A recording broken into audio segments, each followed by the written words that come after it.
Bonsoir à toutes et à tous, je suis ravie de vous retrouver pour une nouvelle saison de Libre Ensemble, votre rendez-vous de la laïcité désormais à 22 h le samedi sur la première et quand vous voulez sur toutes vos plateformes de podcast.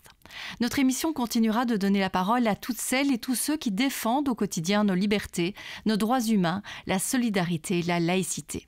Et pour ouvrir cette saison, on vous propose un entretien avec un des plus fervents défenseurs de la liberté d'expression, de la laïcité et du droit d'emmerder Dieu. Richard Malka est notre invité ce soir. On l'a rencontré il y a quelques semaines à La Louvière, invité par l'extension ULB Centre. On les remercie d'ailleurs et on vous invite à suivre leur programme.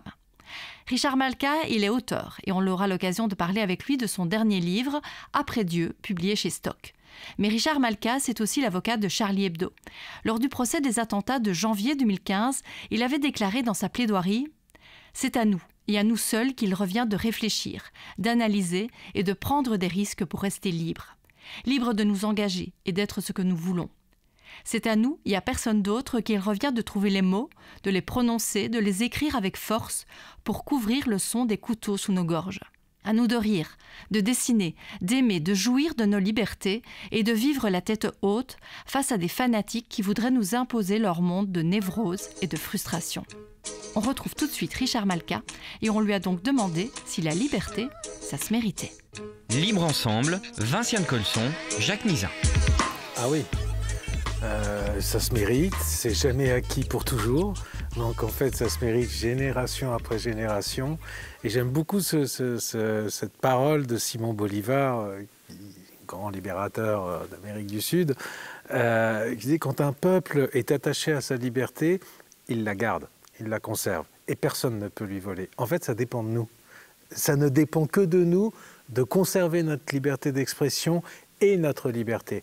On ne peut pas priver un peuple de sa liberté s'il n'est pas consentant à cela. Et ça se vérifie en fait tout le temps dans l'histoire et partout. Les dictatures ne se créent pas d'un jour à l'autre par l'effet du Saint-Esprit. Elles se créent parce qu'à un moment, le peuple y a consenti. Et on voit actuellement, pas des dictatures, mais disons que ce sont des régimes, ce qu'on appelle des démocraties illibérales, c'est-à-dire qui renoncent à l'état de droit, elles y renoncent d'elles-mêmes. Démocratiquement.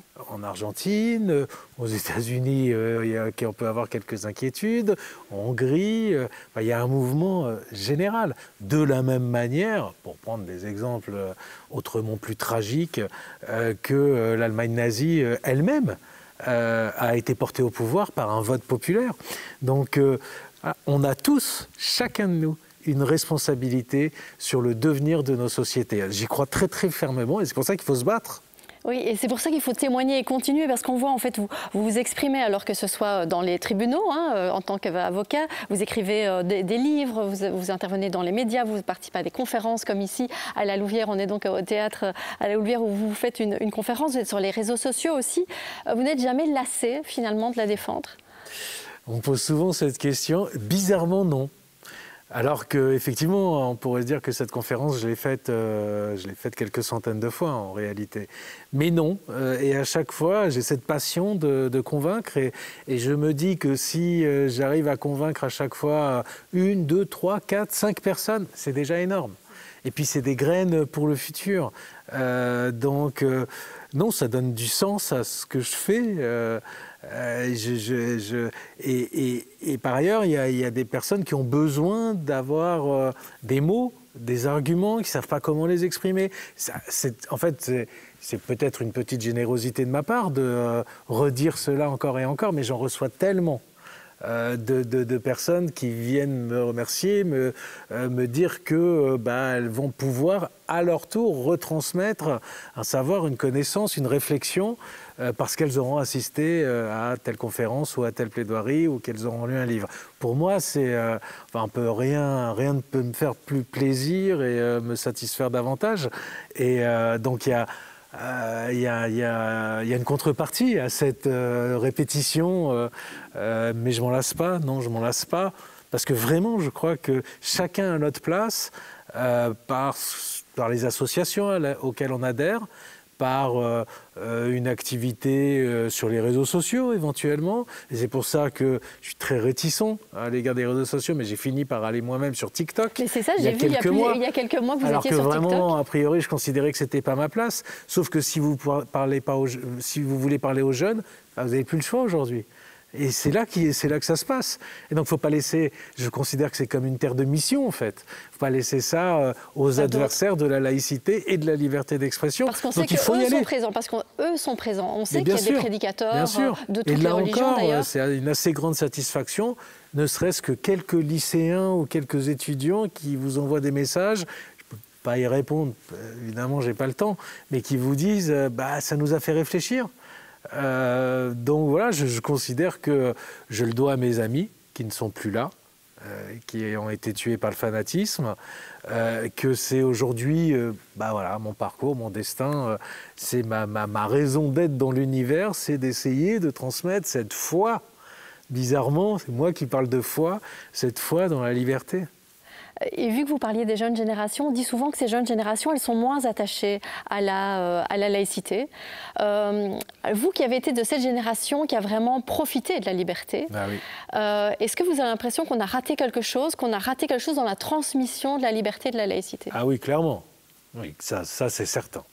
On a raté parce qu'on pensait que c'était acquis. Parce qu'il n'y avait plus de problème. En fait, historiquement, donc, c'est la Révolution française, et puis ça met du temps, et puis il y a la loi de 1905, et ça a été dur contre l'Église catholique, en l'occurrence. On a envoyé l'armée, ça ne s'est pas fait comme ça. On a mis des prêtres en prison. Et puis, finalement, la laïcité est rentrée dans les mœurs.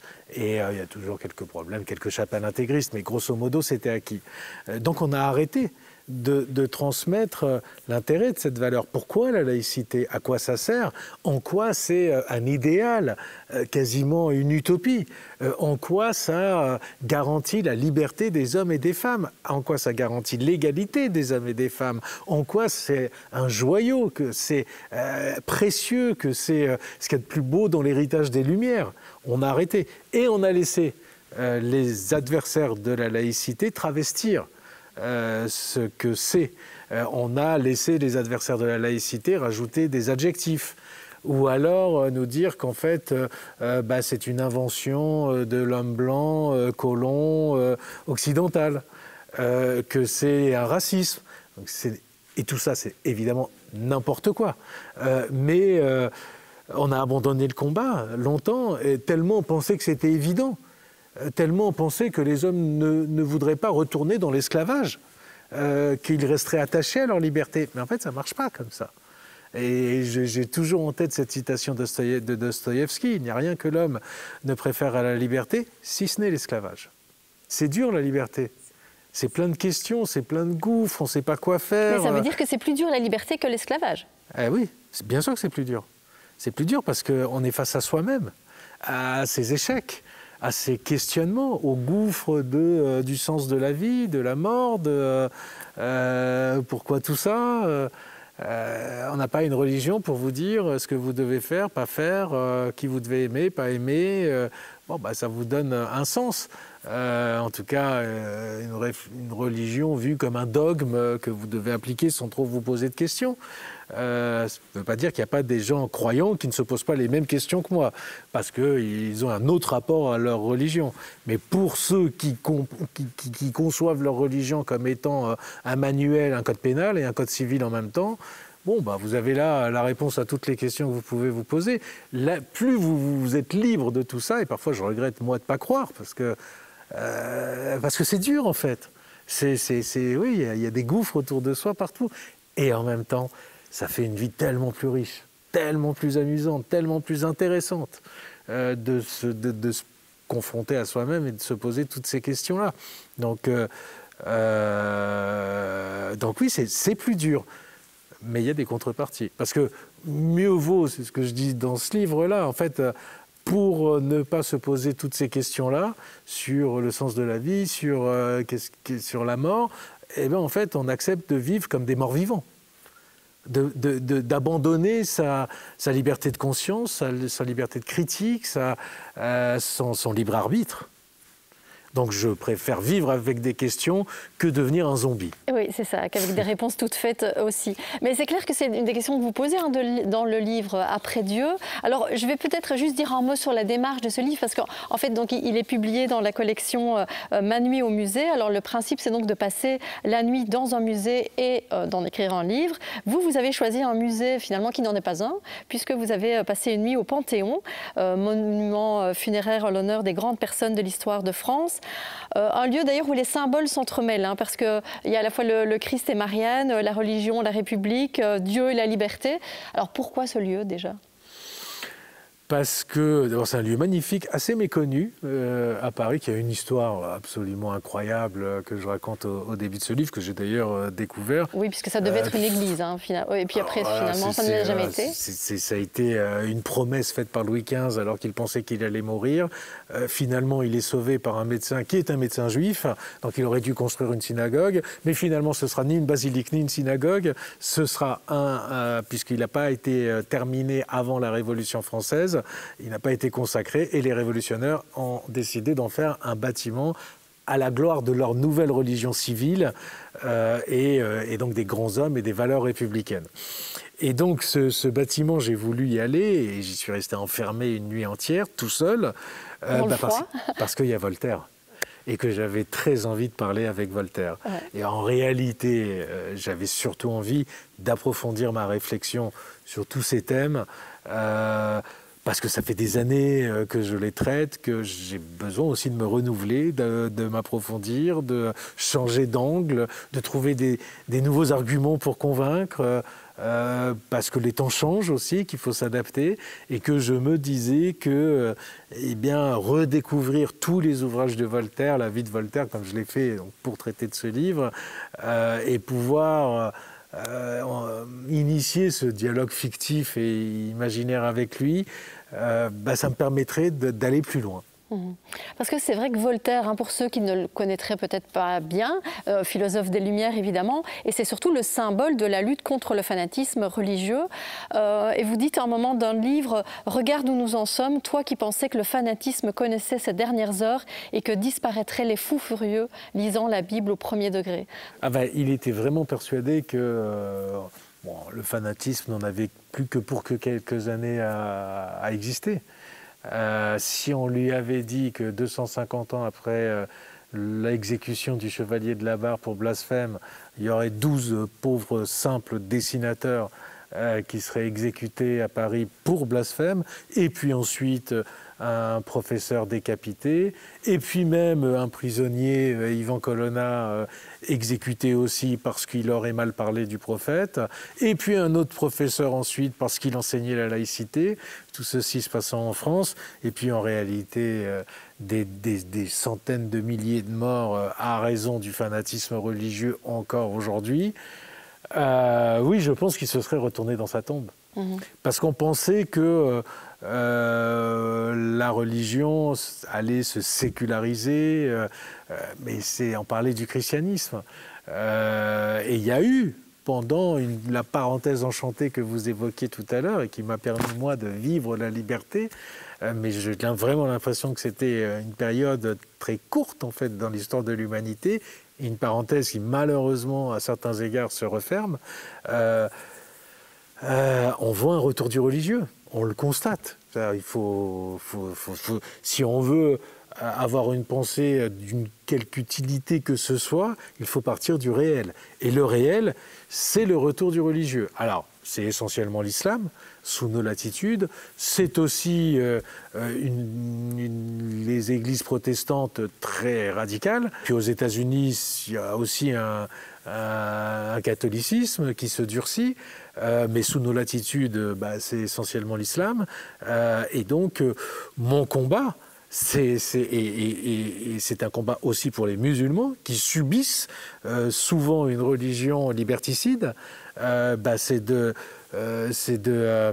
faire prévaloir la loi des hommes sur les lois de Dieu, en fait. C'est ça la laïcité. Pour qu'on puisse vivre ensemble. Pour qu'on n'en revienne pas aux guerres de religion. En fait, c'est ça le combat. Parce qu'effectivement, hein, vous parliez de guerre de religion. Alors, je ne sais pas s'il faut parler de guerre de religion, mais on voit qu'aujourd'hui, en Belgique, en tout cas, il y a une tension. Que ce soit sur des questions religieuses, des questions politiques, des questions de conflits internationaux qui sont importés ici aussi. Il n'y a pas qu'en Belgique. Et donc, comment on fait justement pour l'éviter, cette guerre civile presque, hein, que j'ai envie de dire. Bien sûr, mais c'est pour ça qu'on a inventé ce concept de la laïcité en France. C'est pour répondre, parce que nous, on a connu des guerres de religion entre chrétiens et protestants. La Saint-Barthélemy, c'est 3000 morts à Paris en une nuit, 30 000. C'est un bain de sang épouvantable. Les guerres de religion, ça a ensanglanté la France pendant des siècles et des siècles. Et donc c'est la seule solution que l'on ait trouvée pour ne pas être en guerre les uns contre les autres, précisément, c'est de dire, les religions, c'est quelque chose de personnel, quelque chose d'intime. Vous faites ce que vous voulez.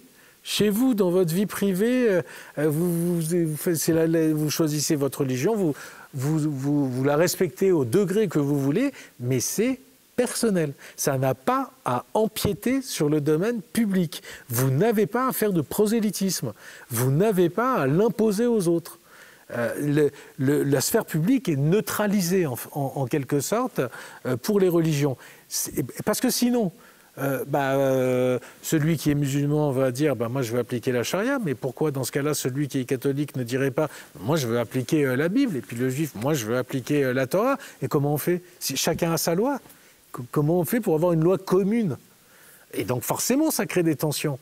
Donc pour sortir de cet état de guerre, et pour pouvoir vivre ensemble, il faut que chacun accepte de dire que la religion, c'est une question privée tout à fait respectable, mais elle n'est respectable qu'en tant qu'elle est pratiquée comme une spiritualité personnelle, et qu'on ne cherche pas à l'imposer aux autres. Oui, et vous faites le pari de l'enseignement en disant qu'effectivement, c'est en continuant à enseigner. Et alors, vous dites qu'on a peut-être trop enseigné le respect des religions et qu'il faudrait... il faut enseigner la méfiance. C'est ça, il faut arrêter d'être dans le respect. Donc peut-être le respect des croyants, mais pas le respect des religions, c'est ça? Évidemment, j'en en peux plus d'entendre ce mot respect, qui en fait est utilisé d'une manière mafieuse. C'était pour respecter, tu dois le respect aux parrains. Non, on ne respecte pas les religions. Je suis désolé de vous le dire. Il n'y a pas de respect obligatoire. Si je n'ai pas envie de respecter les religions, je ne les respecte pas. C'est ça. C'est une croyance, c'est une idée. C'est comme le capitalisme ou le marxisme. Et pourquoi vous allez m'obliger à respecter les fantômes? Non, je vais vous respecter vous si vous croyez dans l'existence des fantômes. Ça n'enlèvera rien au respect que j'aurai pour vous. Mais je ne vais pas respecter votre croyance, vu que je n'y crois pas moi-même. Et qu'une croyance que l'on n'a pas le droit de critiquer, de challenger, de débattre, ça devient une idolâtrie. Et une idolâtrie, ça devient une secte qui veut s'imposer aux autres de manière dogmatique. Plus on respecte les croyances, moins on respecte les êtres humains. Ne respectez aucune croyance. Ça se discute, une croyance. On respecte les êtres humains. On ne respecte pas ce à quoi ils croient. Ça n'a aucun sens. D'autant que chaque personne croit en des choses différentes. Donc moi, je vais vous interdire de dire du mal de Voltaire. Sinon, c'est du blasphème pour moi. Donc comment on fait, encore une fois, pour vivre ensemble? Donc toutes les croyances sont discutables. C'était le thème de mon précédent ouvrage, Le droit d'emmerder Dieu.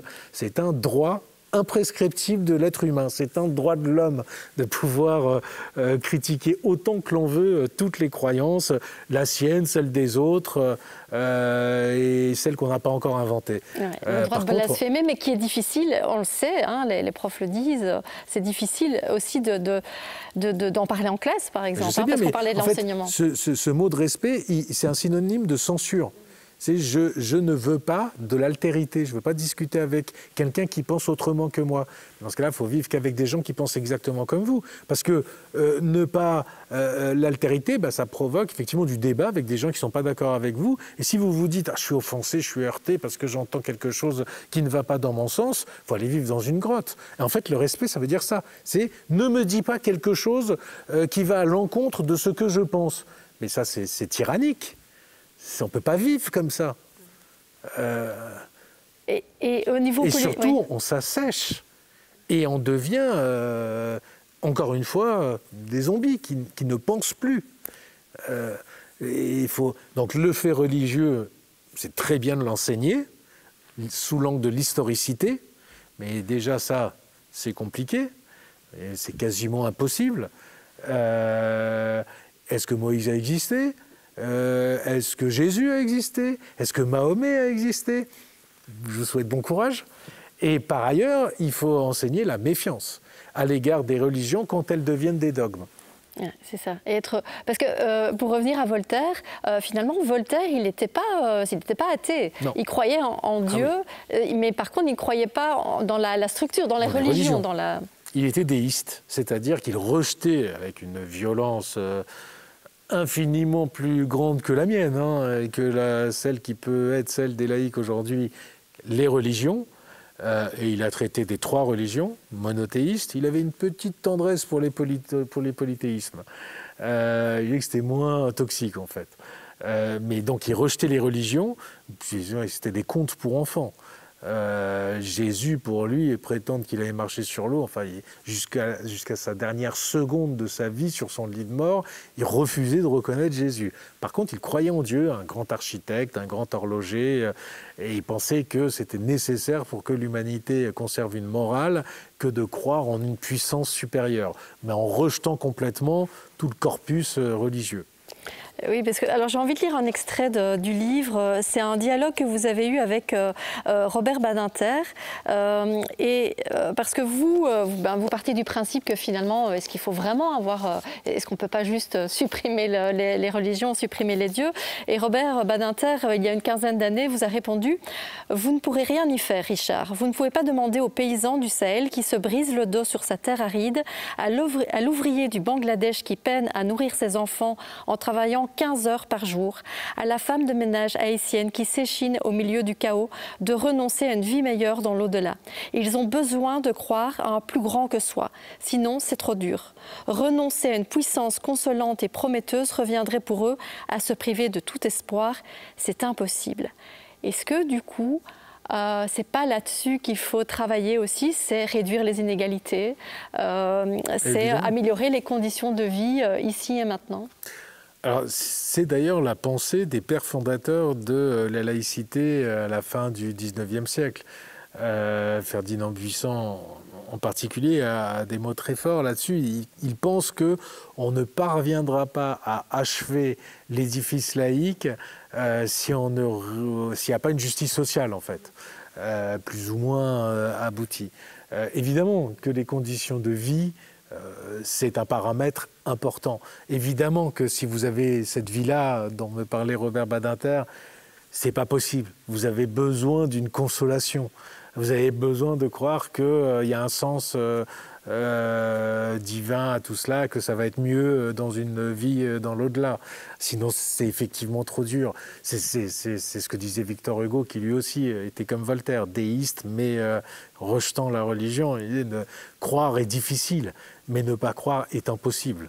Et Schopenhauer dit la même chose. En fait, ils pensent tous que la philosophie peut remplacer la religion pour 5, 10, 15% de la population, mais pas plus en fait. Et donc, c'est tout le sujet, l'objet de ce livre, de parler avec Voltaire pour lui demander mais qu'est-ce qu'on fait maintenant? Qu'est-ce qu'on peut inventer aujourd'hui pour l'après-Dieu? Ouais. Est-ce que vous avez trouvé des pistes justement pour l'après-Dieu? Ça a fait l'objet de mon dernier chapitre, mais les pistes, en fait, elles changent tout au long de votre vie. C'est pas les mêmes. Ça peut être le désir, l'amour, l'amitié, ça peut être le combat. Ça donne du sens, le combat. Le bien du genre humain, comme dirait Voltaire. Ça peut être plein de choses, en fait. Ça peut être... Il faut un souffle. Il faut un plus grand que soi. Ça, c'est certain. C'est pas forcément Dieu. Ça peut être... Mais il faut une volonté de puissance au sens nietzschéen du terme. Il faut une ambition, en fait. Et c'est ce qu'en Europe, on a un peu perdu. Et c'est ce qu'on est... Là, on est face au mur. Il faut la retrouver. Parce que sinon, on sent qu'on va disparaître. Il faut la retrouver, cette ambition de... Je vais employer un terme religieux, d'évangéliser le monde. Alors de l'évangéliser peut-être à la laïcité et à la liberté. Du prosélytisme laïque. Voilà. Mais avec pour seule arme les mots. Ouais. Alors j'ai envie de vous donner un cas concret. En Belgique, on a beaucoup parlé ces derniers mois de l'EVRAS, l'éducation à la vie relationnelle, affective et sexuelle. Il y a un décret qui a été adopté pour rendre ces cours obligatoires, ces 2 heures sur toute la scolarité, ce qui est quand même assez raisonnable, mais bon, donc c'est adopté. Et suite à ça, il y a eu des manifestations, il y a eu des recours en justice contre ce décret. Et là, on voit dans ces manifestations des accointances entre différents types d'extrémistes. Et on voit effectivement dans la foule qui manifeste et dans les personnes qui ont porté plainte, qui sont allées en justice contre ce décret, on a des extrémistes catholiques, on a des extrémistes musulmans et on a l'extrême droite. Comment est-ce qu'on peut réagir face à ça ? Qui protège très bien l'enfance, tous ces gens-là. Alors, mais comment est-ce que vous expliquez ces accointances entre ces extrémismes qui peuvent paraître tellement différents ? On a quand même du coup l'extrême droite qui manifeste aux côtés de femmes voilées, par exemple. Alors, je ne sais pas ce qu'il y a comme contenu dans ces cours, donc je ne me prononcerai pas forcément. Mais enfin, je ne pense pas que ça puisse faire beaucoup de mal à qui que ce soit d'avoir 2 heures de cours pour des enfants qui, malheureusement, ont accès sur leurs réseaux sociaux ou leur téléphone à toute la pornographie du monde entier. Donc, je pense qu'il y a des combats, il y a d'autres combats à mener que des cours qui, à mon avis, visent à transmettre du savoir et de la connaissance de manière assez respectueuse, en l'occurrence, des convictions de tout le monde. Mais oui, cette convergence des luttes entre les différentes religions, sur certaines thématiques, on les retrouve. Sur la fin de vie, le débat sur la fin de vie, la condition féminine, parfois, l'avortement, sur tous ces débats de société, elles manifestent parfois ensemble. La critique de Dieu, la question du blasphème, oui, moi j'y ai été confronté à cette convergence. Et l'Église catholique a été ambivalente, même en France, sur la question de la libre moquerie, la libre critique et les caricatures du religieux. Oui, ces religions se retrouvent avec une hypocrisie absolue quand il s'agit de prétendre protéger les enfants. Ça aussi, je commence à ne plus en pouvoir. Ces associations de défense de l'enfance qui ne trouvent rien de mieux à faire que d'interdire les transmissions des connaissances, toute évocation de la sexualité, et dont l'ennemi principal, ce sont des artistes dont ils demandent les déprogrammations, la censure, des poursuites, des tribunes, des pétitions pour qu'ils ne se produisent plus nulle part, des tableaux que l'on veut retirer des musées, des livres Maus. Vous voyez ce que c'est, Art Spiegelman. On a demandé aux États-Unis en 2022 qu'on la retire des cours d'éducation parce qu'une petite souris prenait une douche nue. Anne Frank a été retirée de certaines écoles. En France, les mêmes associations, certaines d'extrême droite, certaines d'extrême gauche, d'autres extrêmement catholiques ont demandé à retirer un tableau qui dénonçait les viols en Ukraine, parce qu'il y avait une représentation d'un viol. C'est insupportable, en fait. Donc, il ne faut pas se laisser impressionner. Ouais, mais alors, du coup, on est donc face à des fanatiques religieux, des fanatiques aussi de style Trump, Vance, qui se retrouvent très bien au-delà de la religion, qui vont attaquer la liberté d'expression, qui vont nous faire des leçons d'ailleurs aussi, Vance en l'occurrence sur la liberté d'expression, la liberté académique aussi. Qu'est-ce qu'on met en place pour contrecarrer ça aussi Alors, j'ai écrit il y a une dizaine de jours une réponse précisément à J.D. Vance sur la liberté d'expression, parce que nous faire donner des cours de liberté d'expression par des gens qui ne la respectent plus de moins en moins chaque jour chez eux, c'est un petit peu fort de café. Mais qu'est-ce qu'on peut faire ? Il faut faire vivre les Lumières, en fait. Il faut s'exprimer. On est majoritaire, encore aujourd'hui. Il faut transmettre aux générations ce goût des libertés. Cette pensée, cette réflexion sur les libertés. Mais effectivement, si on ne cultive pas ces graines-là, alors un jour, parce que Alors un jour, de notre faute, par notre faute, ce sera notre responsabilité, nous ne vivrons plus dans des pays aussi libres, parce qu'on aura abandonné, parce qu'on aura renoncé. Encore une fois, il y a toujours de l'espoir, même face aux situations que l'on juge de plus en plus désespérantes, et parfois c'est désespérant, mais il y a toujours de l'espoir, c'est jamais perdu. Et moi je crois que sur le temps long, la liberté finit toujours par l'emporter. Mais il peut y avoir des mouvements de balancier qui peuvent durer longtemps. Ce que j'essaie de faire en sorte, parce que je sens bien ce mouvement de balancier, c'est que c'est donner des outils, des instruments de réflexion pour ceux qui viendront après, et pour que ce raidissement dure le moins longtemps possible. En tout cas, je vais inviter nos téléspectateurs à se plonger dans votre livre « Après Dieu » qui est vraiment très intéressant dans cette collection, donc Ma nuit au musée, publié chez Stock. Merci beaucoup Richard Malka. Merci à vous. Et merci à vous de nous avoir suivis. Merci aussi au Théâtre de la Louvière de nous avoir accueillis aujourd'hui. Je vous souhaite une belle journée.